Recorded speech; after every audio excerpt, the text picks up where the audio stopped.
Welcome again to Studio 14's Overton County Magazine. I'm your host, Jerry Stovall. Overton County Magazine is a show designed to bring our viewers a look at some of the interesting as well as informative people and events occurring in and around Overton County. Some of our stories are videotaped on location, while still others will be brought to you straight from Studio 14. So why don't we all sit back, relax, and thumb through this week's magazine. In this segment tonight we have with us Superintendent of Postal Operations in Overton County, Dave Evans.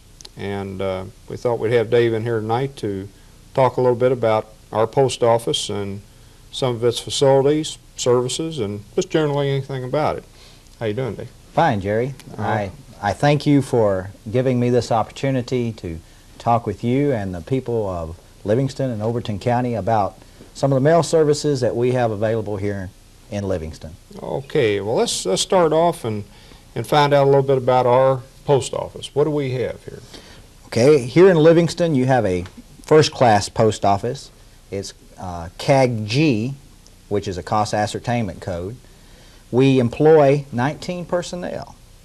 We have 4 rural routes and 2 city routes out of Livingston itself.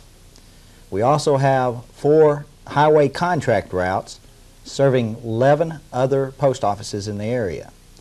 Now, as far as mileage, our routes alone cover over 300 miles a day. 300 miles. Yes, that's quite a few. Our city routes cover 42.5 miles each day. So in a year's time, counting the highway contract routes, the rural routes, and the city routes, we're talking about over 200,000 miles being driven. So, staying in the county. Well, that's a lot of miles. A lot of miles. A lot of miles. Okay, just I guess generally something about the hours and so forth. Our hours of operation here at the post office, especially the window hours, are from 8:30 till 5 p.m. each day, except for Wednesday and Saturday. On those 2 days, it's 8:30 to 12. We are closed on holidays. Our box lobby, our area for customers wanting to check their post office boxes or to buy stamps from our vending equipment, is open 24 hours a day. That is something new in Livingston. Prior to this past year, we did close at 6 p.m. Okay, and I think we did touch on the fact earlier that you do have new vending equipment. Yes, we do. We're privileged to have probably some of the most modern technology and vending equipment in Livingston of any office comparable in size. We have a postal vending console that consists of a coil vending machine, a coin changer, and a booklet vendor. So a person wants to come in and buy 1 stamp, or if they want to come in and buy a book of 10 stamps, they're available. If they don't have the change with them, our coin changer will change $1 bills or $5 bills. Oh, it will change 5s? Yes, sir. Well, how about that? Okay, now some of the other mail services that you have at this office. One of our premium mail services, Jerry, is what we call express mail. What I have here is an envelope for what we call the 2-pound pack. This is our fastest service available. For example, if a person wanted to mail to an office that was on our network and wanted it there by tomorrow, we would guarantee delivery by 3 p.m. That is, if that office is on our network. Now my business does this quite often, so run by that again now. Okay. What time do you have to mail it by? If the customer will mail this prior to 5 p.m., we guarantee delivery the next day, the next business day, by 3 p.m. The only requirement is that the office you're mailing to, say you're mailing to Nashville, 37202, we check our express mail network to ensure that 372 is on our network for overnight delivery. Okay. Now, not all offices are. Okay, some rural areas wouldn't be. True, and even some of the farther away cities. It all depends upon the transportation patterns in those cities as well as the ones that will be connecting out of this area. Okay, now what kind of charge is say on that normally for overnight? Okay, for a 2-pound package going to any zone in the United States, if that office is on our network, $10.75 will send it. Okay. And also, in addition, you might notice this green card. That's a return receipt. And if you wanted to get that card back showing who signed for it on the other end, you could also elect to have that card sent along with the package. Now, we do have, for the larger shipments, this overnighter box. You can see it would hold several more documents. It's sturdy, and it's really identified express mail next day service, so that it too would get the same service as the 2-pound pack. Okay. Now, what kind of charge are you talking about on that? Okay, when we talk about a heavier shipment over 2 pounds, then it would depend where it's going to. We have what we call the zone chart. And if it was going to zone 8 and it weighed 4 pounds, of course it's going to be a little more, and we would just have to check our chart to see exactly how much. Okay, so you just go by poundage then? Right, poundage and zones. Okay, on the 2-pound pack, it's no matter what it is, That's up correct. to 2 pounds, it's Up the to same 2 charge. pounds, whether it's going to zone Okay. 1 or zone 8, it'd be $10.75. Let me ask you a question about this, because I've ran into it before with one of your competitors, so to speak. On an overnight charge, say you show that that'll get there within the 24-hour period, or let's say by 3:30 the next day. And what if it goes a day late? It gets there a day late. Okay, it's by 3 p.m. that we guarantee it. Okay. If it doesn't make that standard, then you're entitled to a 100% refund. 100%? Yes, sir. Wow. We're that confident in our express mail service. I don't believe I got that out of your competitor before. All right. Let's see, what else do you have available there? If for some reason you needed to go to an office that was not on our express mail network, but you wanted to get your mail there fast, and say that mail weighed 1 pound, it was anything over 12 ounces that you're wanting to send first class, then you can send it what we call priority mail. And priority mail is exactly what it indicates. It receives priority. It may be a box, or it may just be a flat envelope weighing over 12 ounces. But when you mail it, because it is first class and because it is priority, you need to have one of these stickers, which is available at the post office for your use, put on the package, or you could ask the clerk to stamp the package priority mail. Or if you're a regular shipper of priority mail, we even have these bright envelopes which would indicate that your package is priority and it would receive that special handling that comes with it. Okay, as you know, years ago, and I don't think you see it anymore, you always had the thing on your packages, you know, airmail. You bought the airmail stamp, you know, That's and right. that was the fast way. Well, I think that's a thing of the past now, because I believe just about everything goes by air. That is correct. First class mail is flown now. The only circumstances where that might not happen is if you had a weight allowance on that aircraft and they had to prioritize what goes on the plane first. Okay, that's where this would come in. Right. Now, the express mail that we discussed a minute ago goes in a blue and orange pouch. That indicates that, hey, this is the fastest service, this is our priority number 1. Priority mail goes in a solid orange pouch, which would indicate that this is priority mail, and it's to get preferential treatment. And then your first class mail, your letters that you're mailing to California or whatever, goes in a green pouch. So they have it color-coded as to what priority would go on first. Oh, okay. But all letters are now flown.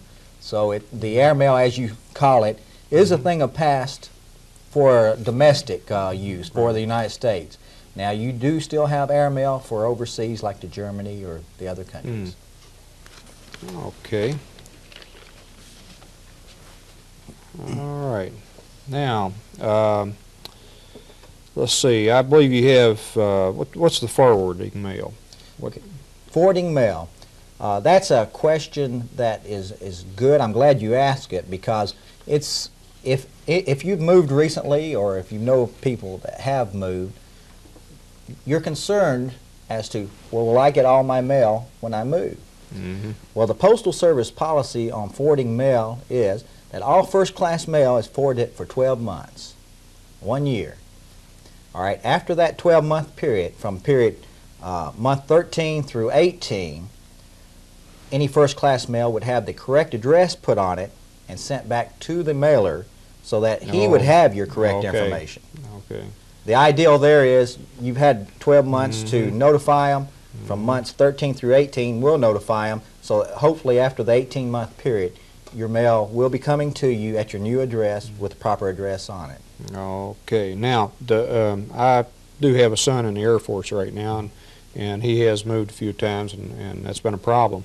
Do they forward, say, like newspapers and magazines and things like that? On newspapers, magazine, and other second-class publications, Jerry, we forward them free for 60 days. After that period of time, we send the publisher a notice on what we call PS Form 3579, notifying them of the correct address.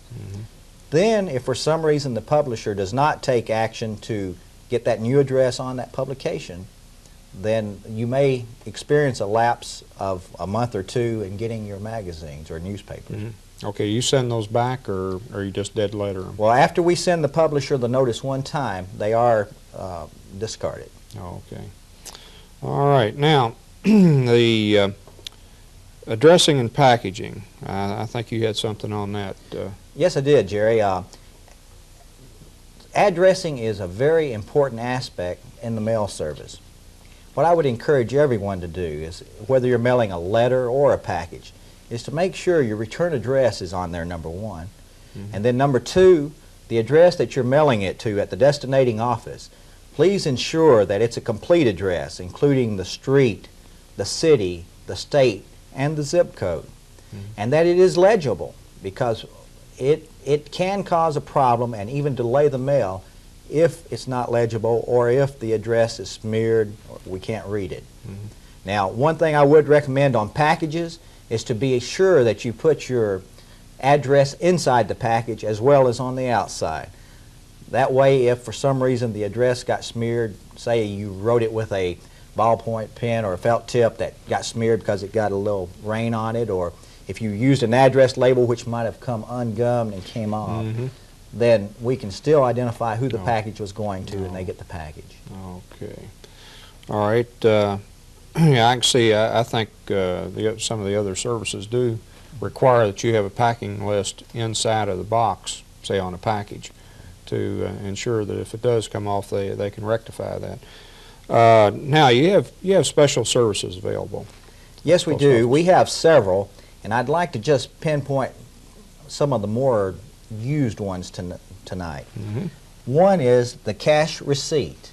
If someone comes in and they buy some postage for your company, and they need some kind of receipt just showing how much they've spent so that they can get reimbursed when they get back to the company, or if the company needs that receipt for tax purposes, then they can ask for a cash receipt, and it's provided at no charge to you. Okay.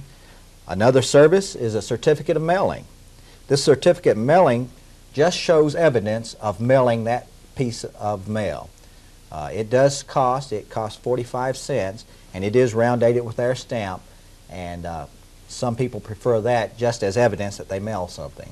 Okay, now is this like a registered letter or no, it's not in that nature. Whenever you get into the other services, which I'm about to discuss, you'll see that you actually get a number to go on the item at that time. The certificate of mailing just shows the date the piece was mailed, who it was mailed to, and then we round date it with our stamp showing the date that the post office accepted it from you. Oh, okay. Okay. Registered mail. There's a lot of confusion about registered mail. A person will come in and they've just heard registered so much that they want to register a piece of mail. A lot of times what they need is certified mail. Certified mail. Yeah, I've been in that dilemma before. If a person comes in and they want to mail their IRS form or something to the Tennessee Department of Revenue, and they just want to have some proof of mailing and maybe get a return receipt back showing who signed for it on the other end, then certified mail is what they need. And it will not cost as much as registered mail. When you talk about registered mail, you're talking about items of value. For instance, if you wanted to send a gold watch through the mail, or if you wanted to send cash, which we don't recommend sending cash through the mail, but you know, if a bank or somebody else needed to send cash, then by all means registered is the way they need to do it. Or if you had a negotiable document, then certainly that should be registered. But certified is when you just have maybe an important letter, a real estate contract, something that you want a number control on, have proof that you mailed it, and maybe get a return receipt back on after they've received it on the other end. Okay. All right. The return receipt would cost a little extra, but a lot of people have peace of mind in knowing that they're getting that card back and that they know John Doe signed for it and he got it on the 13th of the month or whenever. Okay, just proof of receiver on the other end. Yes.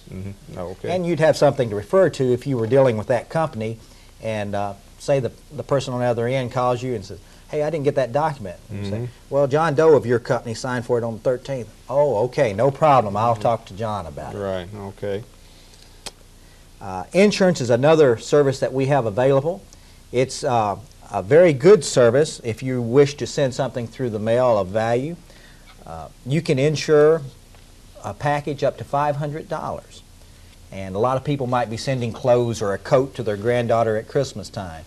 Insurance is a good service, and they get a receipt showing that they've insured it for that amount. It is important that they keep the receipts that they get when they get one of these services at the post office, because if we had, for any reason, to have to trace it or file a claim on an insured, then that receipt is necessary. Okay. Now, I see, I believe you also have money orders. Yes, we do. That's probably one of the biggest services that the people of this county take advantage of. Money orders is a great service. It should be used instead of sending cash any day through the mail, because too many times when people send cash through the mail, there's instances where, for whatever reason, the party on the other end never gets it. A money order is a safe way of accomplishing the same purpose. Our money orders are, in my opinion, relatively cheap.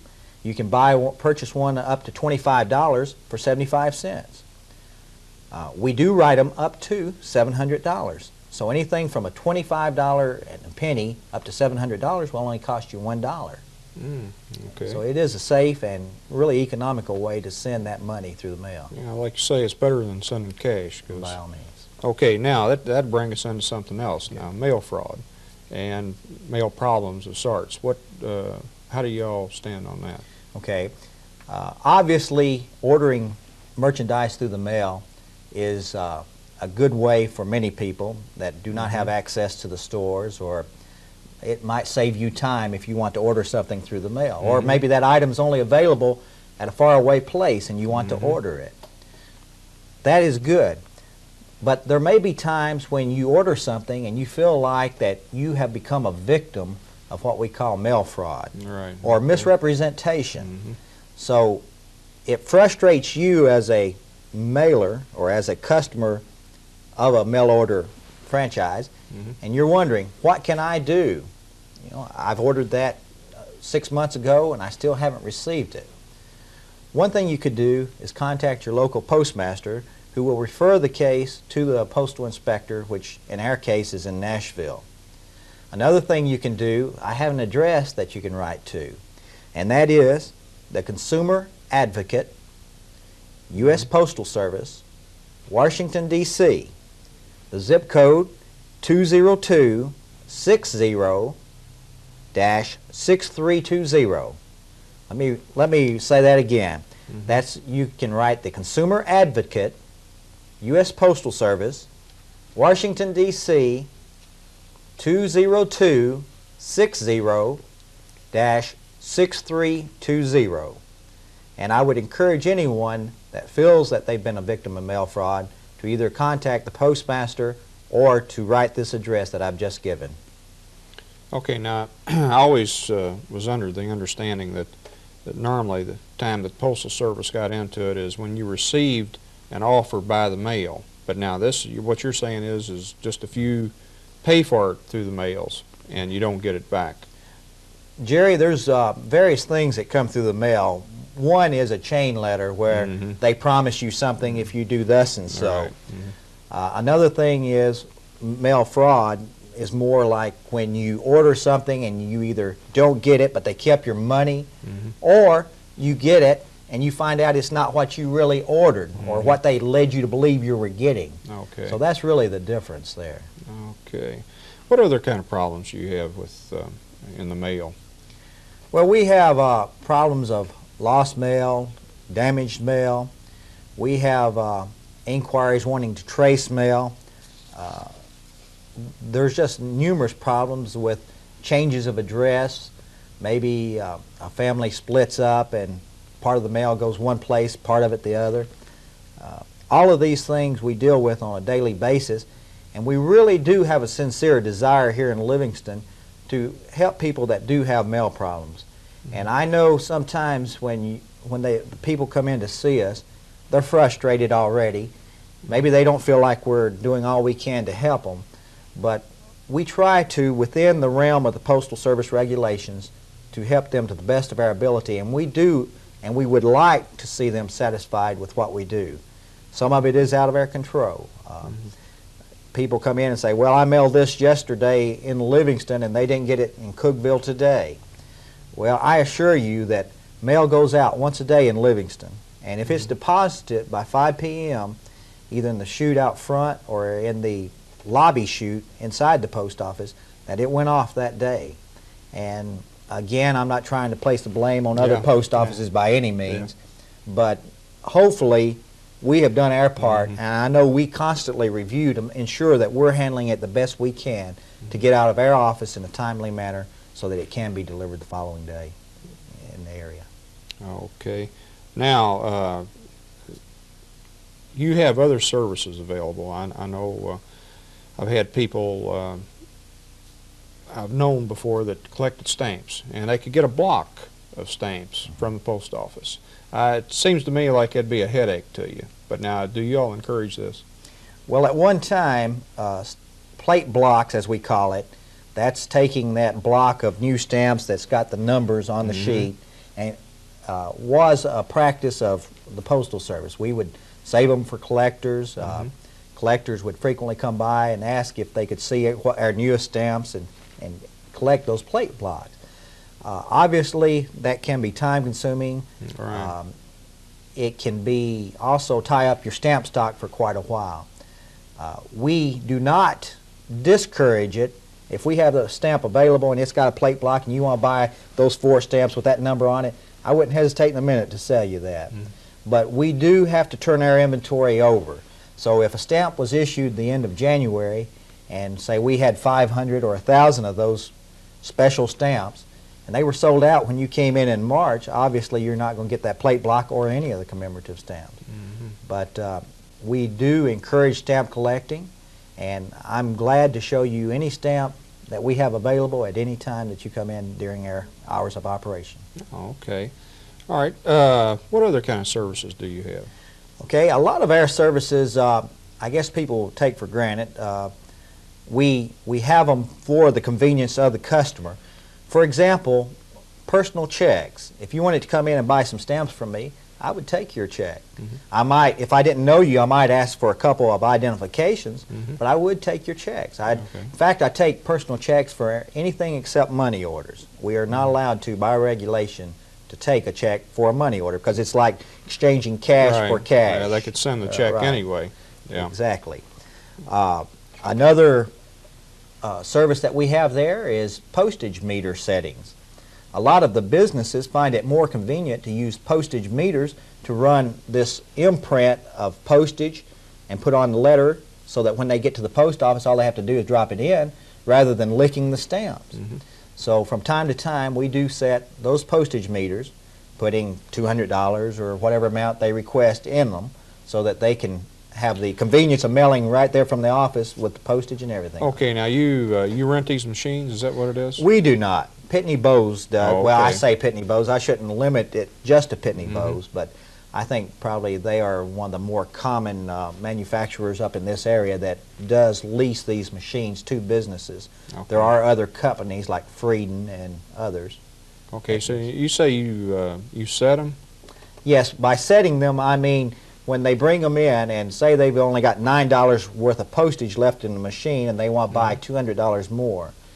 We are authorized to open the machine up, set it, and of course we keep up with the controls, and we collect the money at that time. So rather than you having to buy a roll of stamps today and a roll tomorrow, you just set that meter maybe for a month at a time, and that will do you postage-wise until you get ready to. Okay, every time you use it, it counts one down then. Right. Okay. Like if you had 22 cents worth of postage, you set the dials, you run them either the letter through there or you get a strip to go on the letter out of the machine. That brings up a point I wanted to ask you about it. I heard a rumor that we're going up to 25 cents. Is that a fact? Well, that's not ours to say at this level, Jerry. I know that there's been some discussion in some articles in the paper, but the rate process is determined at headquarters level, and I do know it has to go through the rate commission, and it's quite a lengthy process. So I don't anticipate anything in 1987 going up. Okay. All right. What else do you have over there then? Okay. Special services wise, again, besides postage meters, we have the new postal vending equipment that we talked about earlier. That's for the convenience of our customers out in the lobby. Of course, we expanded the lobby hours, which is, again, for their convenience. And we're open to suggestions. If the public has suggestions on how we can serve them better, certainly we would like to entertain their suggestions. Stamp collecting wise, this is an area probably a lot of people in Livingston don't know about. But I would encourage you, if you have any interest at all in stamp collecting, to come by and see what we offer. Here is a typical stamp collecting kit. It's called Ships. Inside this package, there's an assortment of international ship stamps. In fact, there's 30 ship stamps in this packet. There's a 20-page illustrated stamp album. There's a place for every stamp that's in here to be mounted. There's mounting hinges. And there's a little getting started in stamp collecting booklet in here. Oh, okay. Okay, these stamp collecting kits might range in price from $2.50 to $3. In this case, this is $2.50. Oh, well, they're not bad at all then, are they? No. Now this is one on conquest of air, aviation. Now, does this have old stamps in it, or that is, I mean, over the years, or? Well, it depends what you get. For example, this one I have here is concerning the 1984 Summer Games. Okay. So the stamps in it are from 1984, and they do contain international stamps. So you might get one that was issued in Hong Kong or one in Europe somewhere. Again, the price on this one is $2.50. So you can see they're running pretty close in price. Yeah, this is $2.50 also. Right, $2.50. Yeah, this one on soccer, international assortment of 30 soccer stamps. Well, soccer seems to be a growing sport in the United States. I know in a lot of places the kids are playing that just as they're playing basketball or baseball. This last one I have should be very interesting. It's a 1985 United States commemorative stamp collecting kit, and there's 7 mint U.S. commemorative postage stamps. There's again a booklet inside of it, and this one sells for $3. So you can see it's a pretty cheap way of getting started in stamp collecting, yet it offers a lot, whether it's a youngster or an adult collector. Okay. Here I have our newest guide to U.S. stamps. It sells for $5, and it talks about all the stamps that have been issued over the years. And if you had an old stamp and you wanted to research when that stamp was issued, you should be able to find it somewhere in here and read about it. Okay, you say that's on sale over to the post office? Yes, it is. It sells for $5, and this is our latest edition. Okay. We also have what we commemorative mint sets. Okay. This is the last item I wanted to show you, but this is the 1986 edition. It has all the U.S. stamps that was issued during 1986. And it is a little more expensive because there were several stamps put out in 1986. Okay. All right. Well, Dave, I think we're going to run out of time. So I hope we've covered as much as we can. I think you were telling me that you do have the zip code directories available over there. Jerry, we do. A lot of businesses might be interested in this. That's bigger than a phone book. It has every zip code, and it sells for $9. Okay. Well, I'll tell you what, with us running out of time, I want to thank you for being with us tonight and enlighten us a little bit on what you have at the post office. And anybody that needs any of the services that Dave has over there, I think you said you have how many employees? We have 19. 19 employees to take care of you, so get over there and pick some up.